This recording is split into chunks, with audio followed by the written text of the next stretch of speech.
Hello everyone and welcome to our story time. Our class novel for this term is going to be George's Marvellous Medicine, written by Roald Dahl. Hope you enjoy. Chapter 1, Grandma. I'm going shopping in the village, George's mother said to George on Saturday morning. So be a good boy and don't get up to mischief. This was a silly thing to say to a small boy at any time. It immediately made him wonder what sort of mischief he could get up to. And don't forget to give Grandma her medicine at 11 o'clock, the mother said. Then out she went, closing the door behind her. Grandma, who was dozing in her chair by the window, opened one wicked little eye and said, "Now you heard what your mother said, George. Don't forget my medicine." "No, Grandma," George said. "And just try to behave yourself for once while she's away." "Yes, Grandma," George said. George was bored to tears. He didn't have a brother or sister. His father was a farmer, and the farm they lived on was miles away from anywhere, so there were never any children to play with.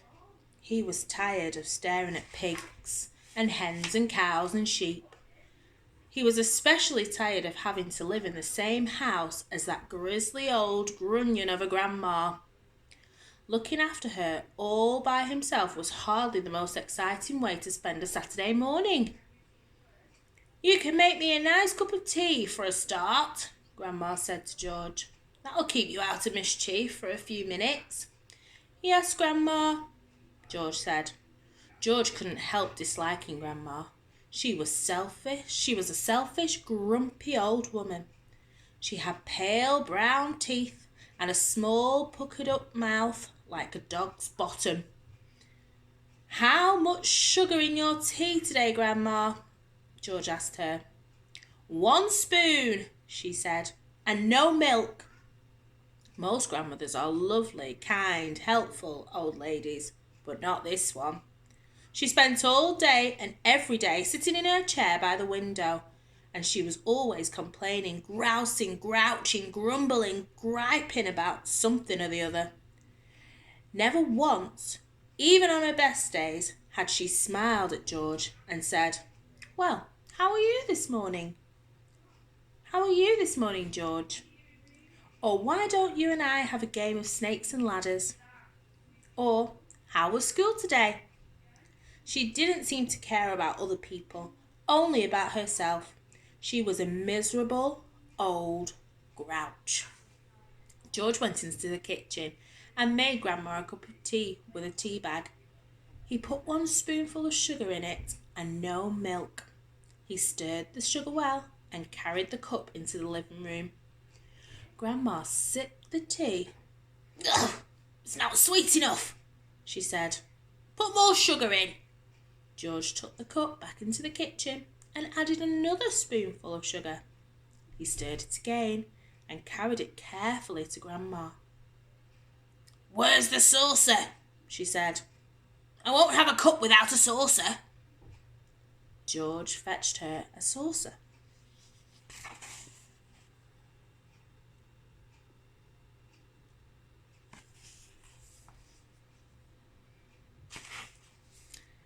"And what about a teaspoon, if you please?"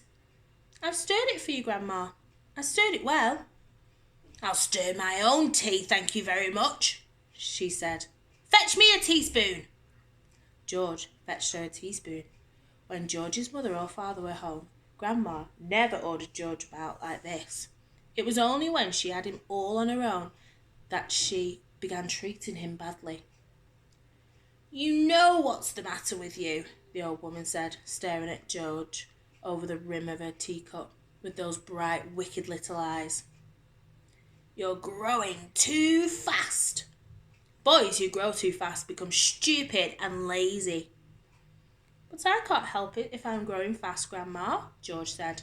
"Of course you can," she snapped. "Growing's a nasty, childish habit."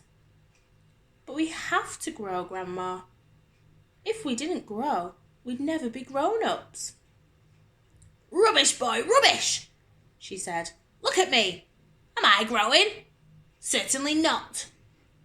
But you did once, Grandma. Only very little, the old woman answered.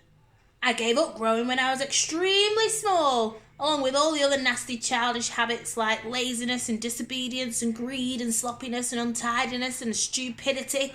You haven't given up any of these things, have you? I'm still only a little boy, Grandma. You're 8 years old, she snorted. That's old enough to know better. If you don't stop growing soon, it'll be too late. Too late for what, Grandma? It's ridiculous, she went on. You're nearly as tall as me already. George took a good look at Grandma. She certainly was a very tiny person. Her legs were so short she had to have a footstool to put her feet upon, and her head only came halfway up the back of the armchair. Daddy says it's fine for a man to be tall, said George. Don't listen to your daddy, Grandma said. Listen to me. But how do I stop myself from growing? George asked her. Eat less chocolate, Grandma said.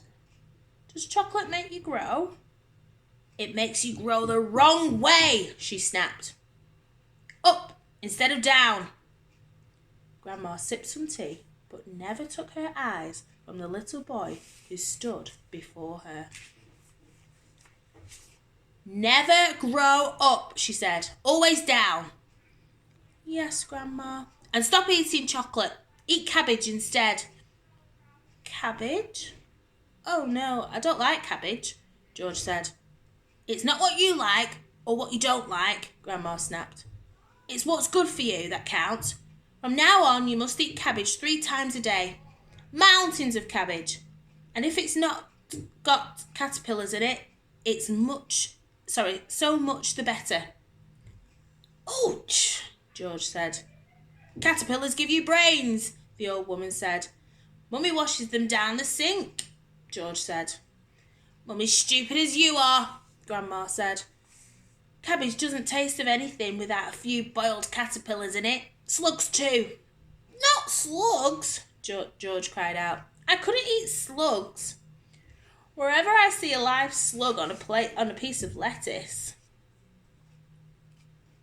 Grandma said. Whenever I see a live slug on a piece of lettuce, Grandma said, I gobble it up quick before it crawls away. Delicious. She squeezed her lips together tight so that her mouth became a tiny wrinkled hole. Delicious, she said again. Worms and slugs and beetly bugs. You don't know what's good for you. You're joking, Grandma. I never joke, she said. Beetles are perhaps the best of all. They go crunch, Grandma said, beastly.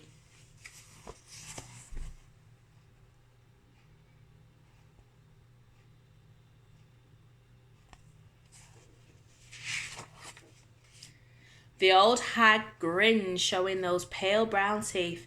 Sometimes, if you're lucky, she said, you get beetles inside stems of sticks of celery. That's what I like. Grandma, how could you?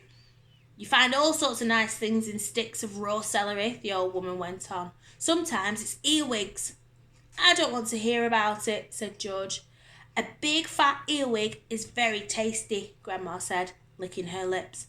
But you've got to be very quick, my dear. When you put one of those in your mouth, it has a pair of sharp nippers on its back end, and if it grabs your tongue with those, it never lets go. So you've got to bite the earwig first, chop chop, before it bites you. George started edging towards the door. He wanted to get as far away as possible from the filthy old woman. You're trying to get away from me, aren't you? She said, pointing her finger straight at George's face. You're trying to get away from Grandma. Little George stood by the door staring at the old hag in the chair. She stared back at him. Could it be, George wondered, that she was a witch? He had always thought witches were only in fairy tales, but now he was not so sure. Come closer to me, little boy, she said, beckoning him with a horny finger. Come closer to me, and I will tell you a secret. Grandma didn't move either. "I know a great many secrets," she said, and suddenly she smiled. It was a